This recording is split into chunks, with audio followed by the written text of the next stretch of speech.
ज्योरागढ़ महामाया माँ तोरे दर्शन के आस चरण पखारे पाए दरस वो नैन जुड़ाए प्यास नैन जुड़ाए प्यास वो ए माँ नैन जुड़ावे प्यास।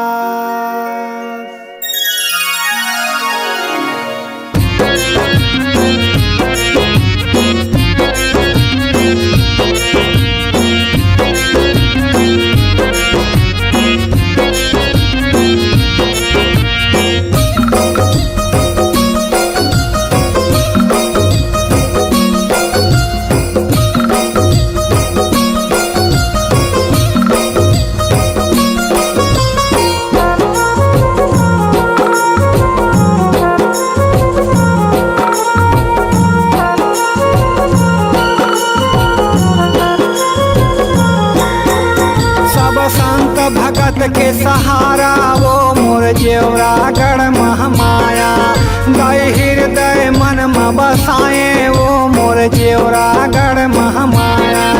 सब संत भगत के सहारा वो मोर ज्योरागढ़ महामाया दाई हृदय मन में बसाए वो मोर ज्योरा के महामाया। तोरे अचरा के छैया वो देवे सबला मैया वो तोरे अचरा के छैया वो देवे सबला मैया वो। कोयली कुह के पड़ की परवना बोले मैया मैया वो कोयली कुह के पड़ की परवना बोले मैया मैया वो।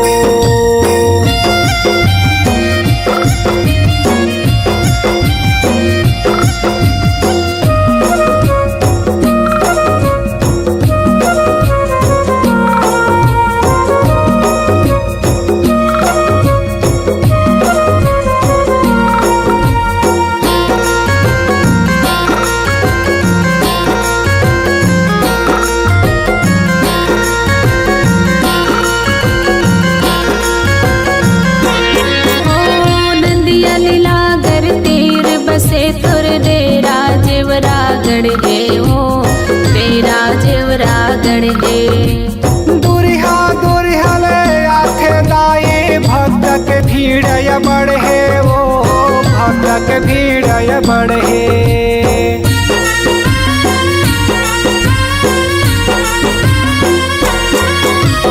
घीव के जोत जले नौराती मंदिर जगमग लागे हो मंदिर जगमग लागे।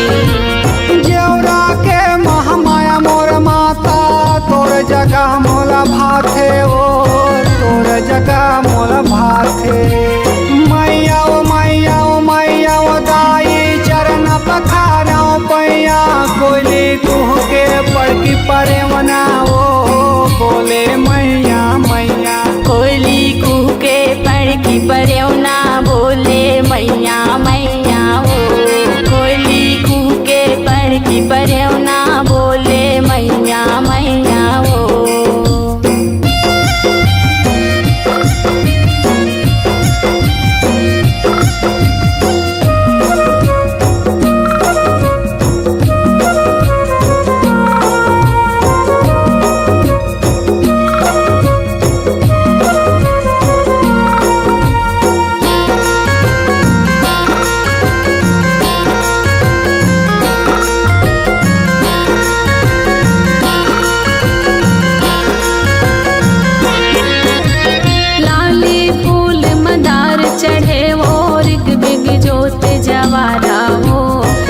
बिग जोत जवारा दंड शरण सब माथा टेके दुखिया के होबे सहारा हो दुखिया के होबे सहारा।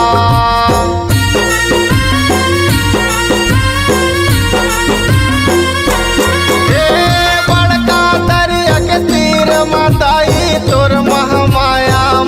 मंदिर वो तोर महामाया मंदिर। जगमा नाम अनेक तोर माता तही शीतलायऊ चंडी वो तही शीतलायऊ चंडी। मैया ओ मैया ओ मैया ओ दाई चरण पखारो पैया कोयली कुह के पड़ की परवना वो बोले मैया मैया। कोयली कुह के पड़ की परवना वो बोले मैया मैया।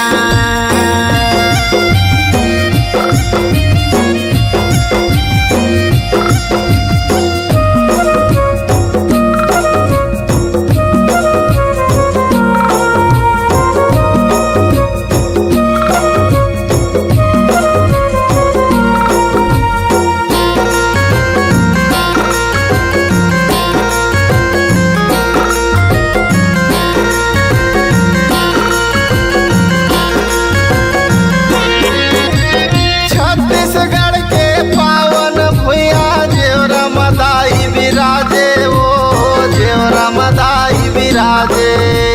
गाथा लिखे गौरी शंकर तोर दसला सुनाते वो तोर दसला सुनाते।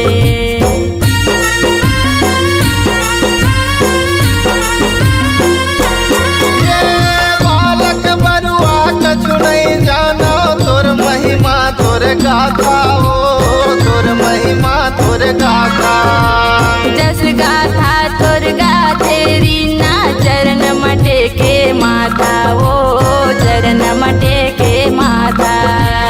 मैया वो मोर महामाया बोलत हावे चिरैया बड़की मैना कोयली बोले वो मैया ओ मैया ओ मैया। कोयली कुह के बड़की परवना बोले मैया मैया मैया। कोयली कुह के पड़ की परवना बोले मैया मैया ओ। हाँ, तोरे अचरा के छैया वो देवे सबला मैया वो। तोरे अचरा के छैया वो देवे सबला मैया वो। कोयली कुह के पड़ की परवना बोले मैया मैया हो।